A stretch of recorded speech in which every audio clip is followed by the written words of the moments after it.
Bienvenidos a Cruce de Palabras. En esta ocasión nos acompaña en el estudio el analista político vasco Katu Arconada. Katu es integrante de la red de intelectuales, artistas y movimientos sociales en defensa de la humanidad y ha sido, entre otras muchas cosas, asesor del gobierno de Bolivia. Katu, muchas gracias por estar aquí en el programa el día de hoy. Hola Luis, muchas gracias por invitarme y muy contento de estar aquí en Telesur, que también siento como un proyecto como mío también. Pues tú colaboras en el blog, no tan tuyo como eso, ¿no?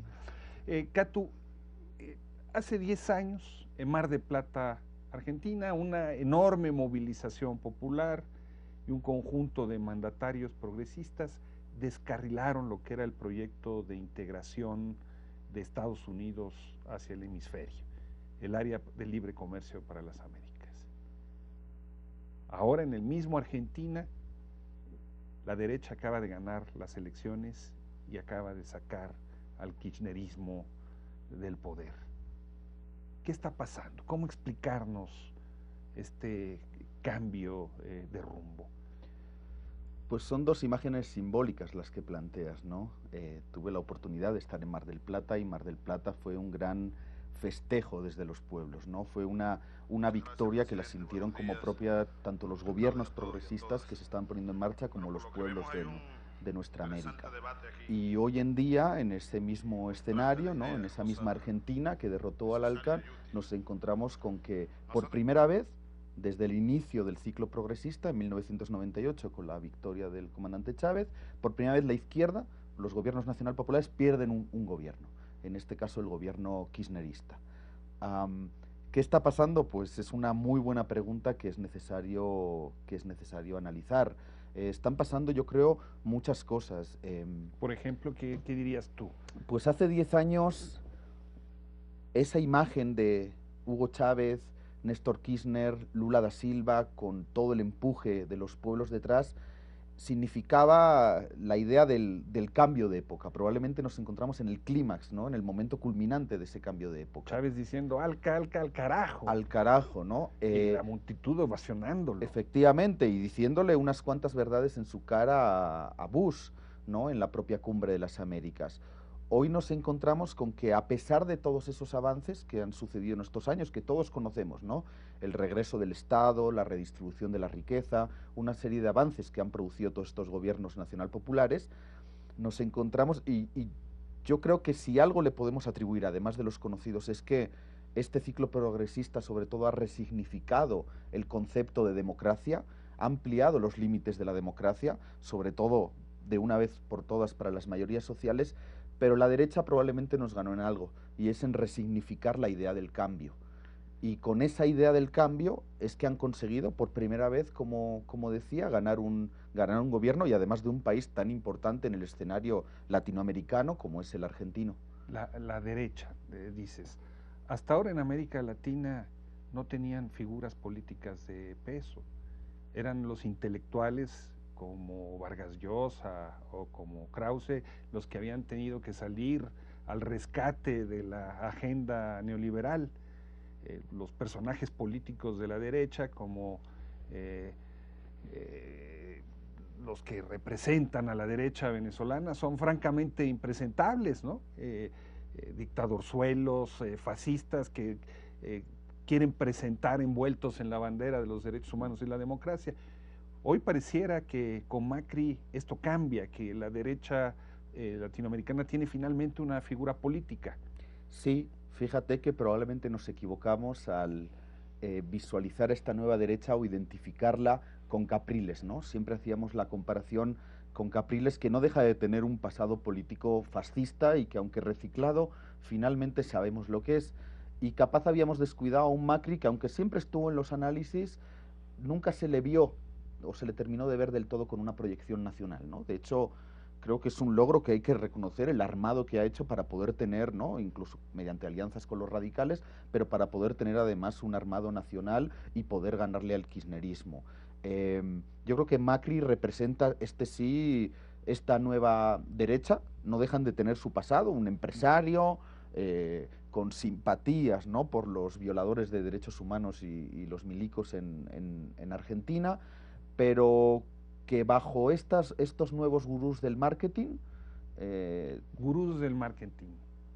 JJ Rendón, por ejemplo, el venezolano, asesor de Capriles. Asesor de Capriles, asesor del PRI en México, pero sobre todo en este caso, en el caso de Macri, Durán Barba, ¿no?, que es un tipo también, pues que al final ha sido, yo creo, el que ha permitido construir este nuevo discurso, que es la victoria de la antipolítica, de alguna manera, la fragmentación, mientras que la izquierda y los gobiernos progresistas han ido, con todos los límites y problemas, pero han ido construyendo pueblo.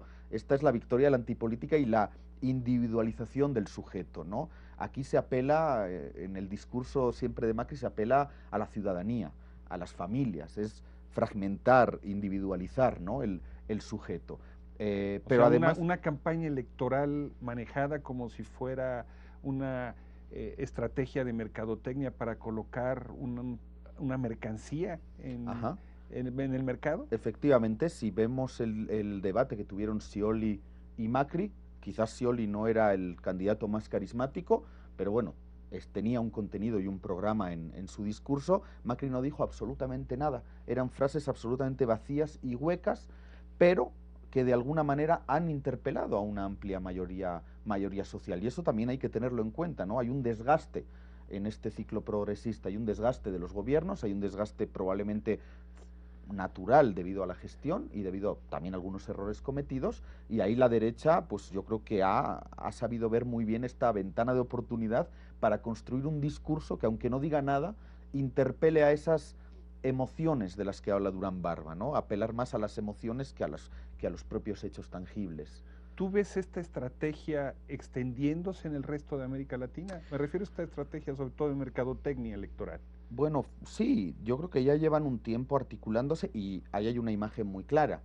Lilian Tintori, la esposa del terrorista, del opositor venezolano, parapolítico Leopoldo López, en los actos de festejo en Buenos Aires, festejando con Macri. Y inmediatamente después Macri haciendo unas declaraciones de que, aunque sepamos que es algo que no va a suceder, de que va a pedir que se aplique la cláusula democrática del Mercosur contra Venezuela. Una figura, la de Lilian Tintori, que viene finalmente del mundo de la televisión, de la publicidad, ¿no? Una especie de maniquí trasladado ahora al mundo de la política. Ajá, y eso es, si vemos ahora cómo el ejecutivo que está presentando Macri, o sea, los ministros que van a tener a partir del 10 de diciembre, cuando tome posesión Macri, pues es eso.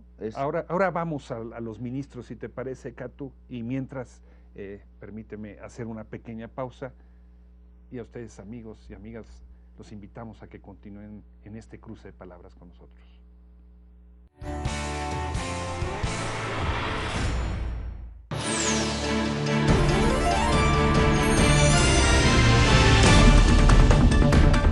Desde nuestra plataforma en inglés, Telesur trae a su pantalla entrevistas en profundidad con personalidades del acontecer político y social. Lunes, from Washington. Martes, from Caracas. Miércoles, from Habana. Jueves, from México. Viernes, from Quito. De lunes a viernes, solo por Telesur, la señal informativa de América Latina.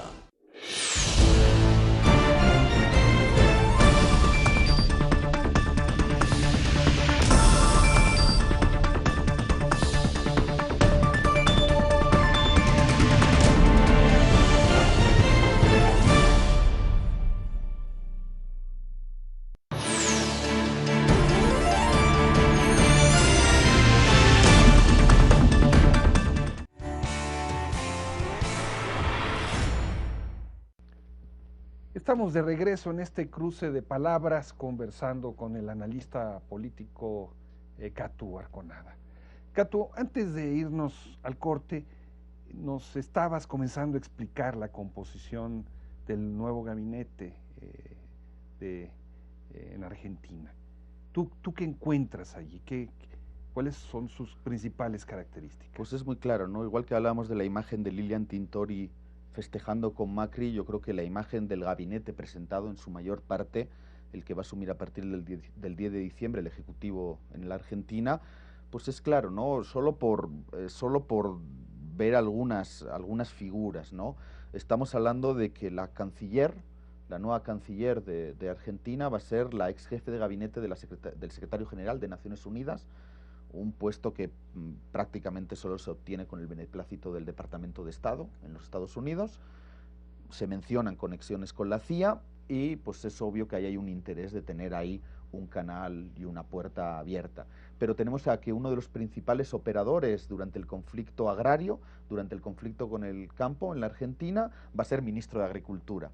Tenemos a que un ex broker de JP Morgan, ¿no?, de las bancas de inversión, va a ser el nuevo ministro de Economía, de Hacienda en este caso. No deja de ser una ironía que esta sea la composición del gabinete cuando en su campaña Macri no confrontó las políticas sociales del kirchnerismo de la misma manera en la que el conjunto de la derecha política en América Latina no se oponen a los programas de construcción de redes sociales de protección. ¿Cómo explicarnos esto? Tenemos que ver qué es lo que pasa, ¿no? Sí que es cierto que una de las características de esta nueva derecha en los últimos tiempos ha sido precisamente no confrontar con los avances, ¿no? Ya lo empezó a hacer Capriles, incluso llegó a decir que no iba a desmontar las misiones puestas en marcha por Chávez y mantenidas por Maduro, y Macri ha sido en eso muy claro, incluso llegó, ¿no?, a decir que respetaba la estatización de YPF, de las AFJ, de los fondos de pensiones. Y yo creo que es una característica clara, peligrosa, el no confrontar, pero obviamente sí van a golpear y atacar los flancos débiles probablemente de la gestión progresista, ¿no?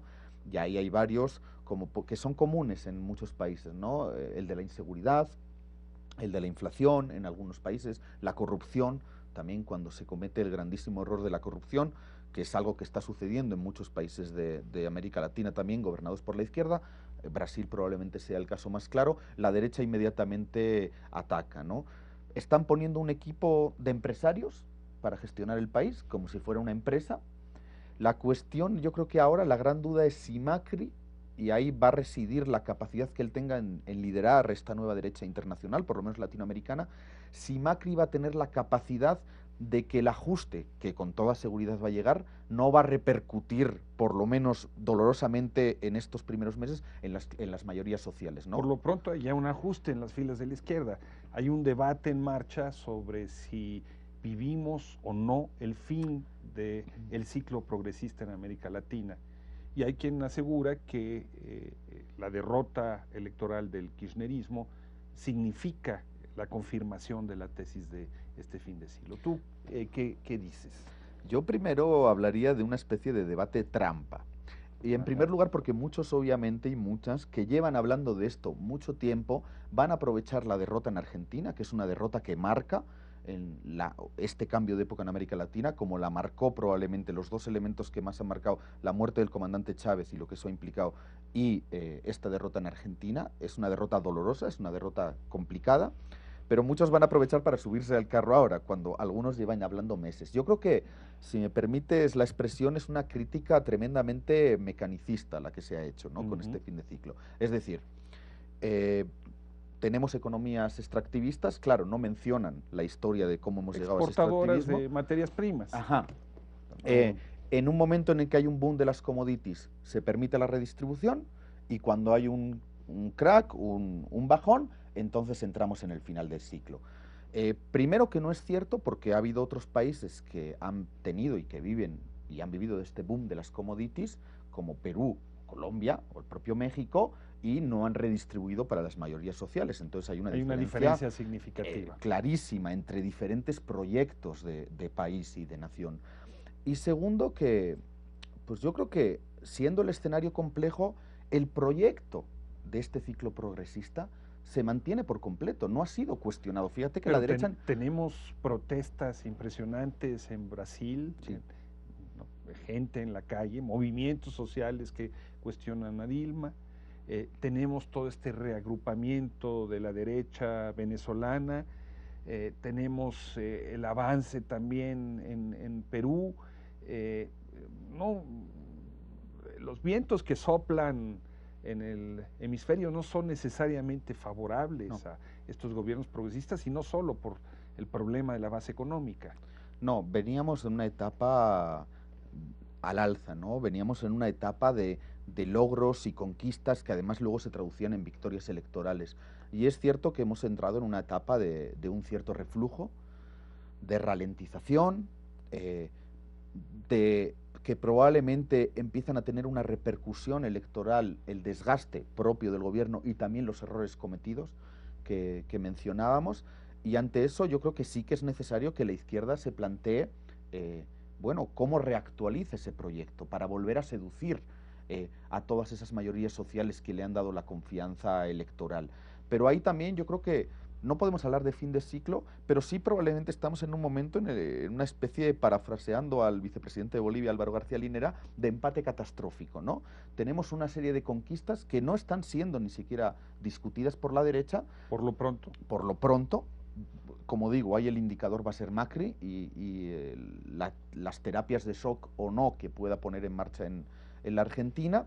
Pero más allá de eso necesitamos reactualizar el proyecto, pero a la vez la derecha todavía no ha conseguido construir un proyecto continental. Fíjate que la única vez que se perdió un gobierno de centro-izquierda, digamos Chile. moderado, Chile, Piñera llegó, gobernó 4 años y se fue. Con más pena que gloria. Con más pena que gloria, y hoy en día, y de hecho volvió Bachelet con mantenía unos índices de aprobación altísimos, ¿no? Entonces yo creo que estamos en un momento en el que hay que reactualizar el proyecto, es importante para eso también generar diagnósticos comunes de en qué momento estamos, pero la derecha también tiene un desafío muy importante, ¿no?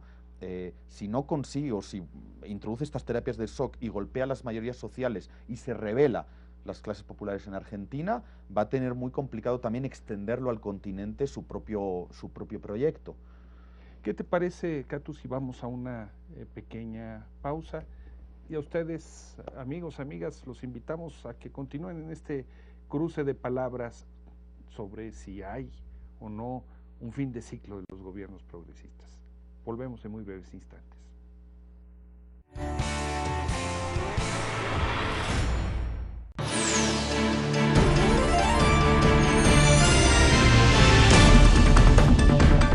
Este domingo, el pueblo venezolano elige a los 167 diputados que integrarán la Asamblea Nacional por los próximos 5 años, y Telesur ofrece la cobertura más completa de estos comicios. Manténgase informado junto a nuestro equipo periodístico sobre la cita que consolida una vez más la participación popular en Venezuela.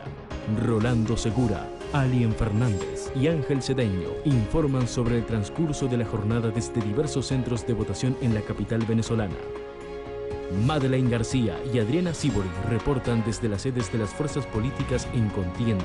Lucía Córdoba trae los anuncios oficiales del ente rector electoral. Isobel Fimbo y Cody Weather reportan en exclusiva para nuestra plataforma web en inglés. Y desde nuestros estudios, Marayira Chirinos, Abraham Istillarte y Rey Gómez analizan junto a especialistas el desarrollo de estos comicios. Sea parte del gran despliegue informativo que solo Telesur puede ofrecer. Cobertura Venezuela Decide. Elecciones Legislativas 2015. Solo por Telesur, la señal informativa de América Latina.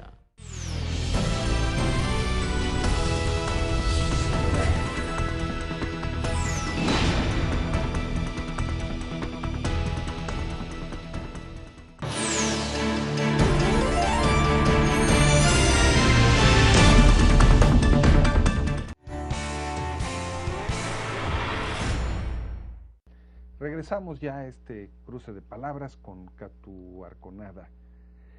Catu, el próximo 6 de diciembre se van a realizar elecciones legislativas en Venezuela, con una campaña sumamente agresiva de la derecha, acompañada de la solidaridad internacional de gobiernos de España, intelectuales de la derecha, etcétera, etcétera.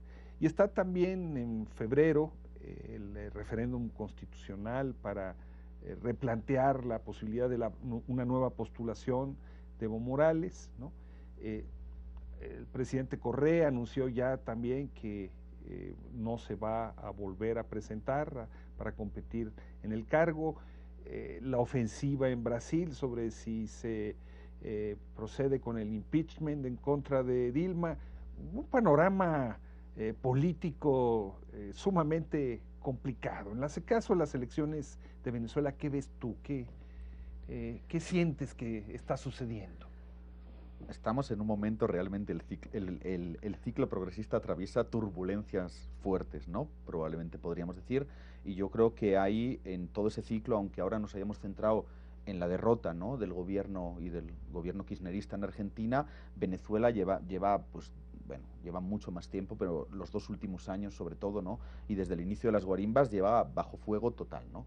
No podemos descuidar que es el país con las reservas de petróleo probadas más grandes del mundo, y que todo eso obviamente influye, y que los Estados Unidos siempre no han tenido la capacidad de dar un golpe duro como lo dieron en Honduras.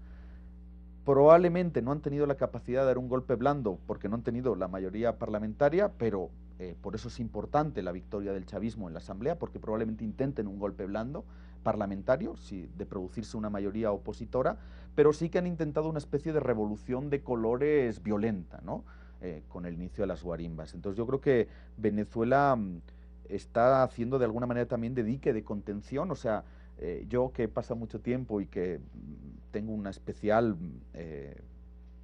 pues compromiso y amor por el proceso boliviano, yo también siempre les digo a los compañeros, si Bolivia vive la estabilidad política y económica que vive, es también gracias a que de alguna manera Venezuela hace de dique de contención, ¿no? Si Venezuela cayera, obviamente los ataques se van a centrar también en otros procesos. Es por eso que yo creo que son unas elecciones vitales, junto con las elecciones del 21 de febrero también en Bolivia. ¿Qué está en juego en Bolivia?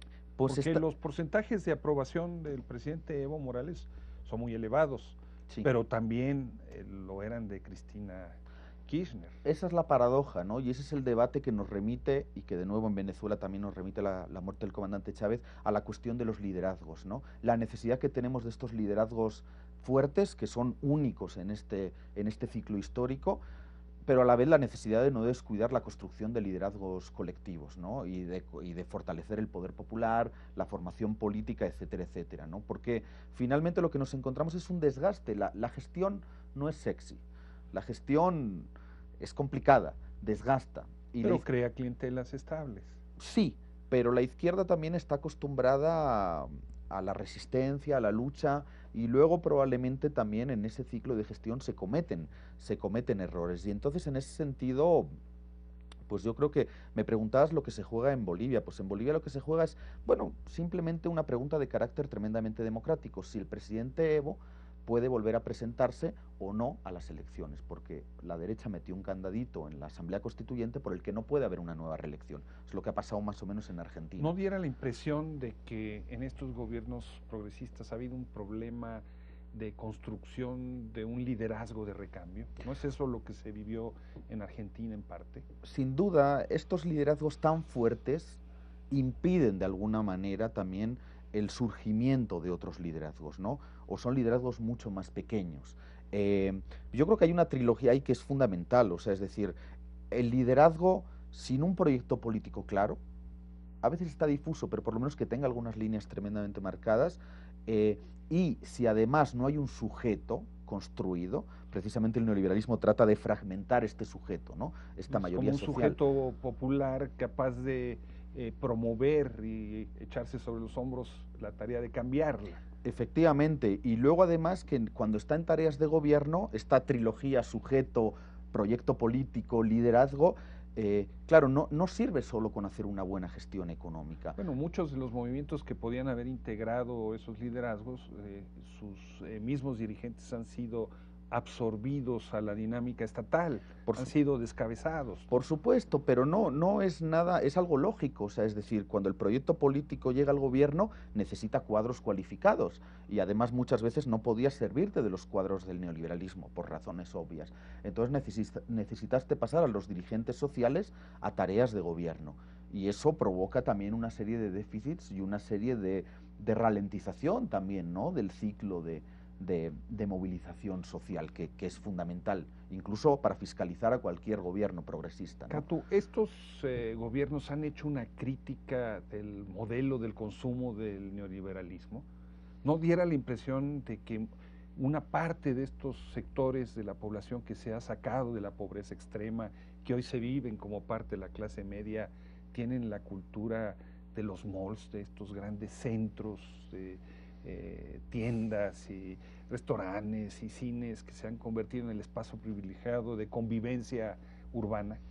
Sin duda, Luis.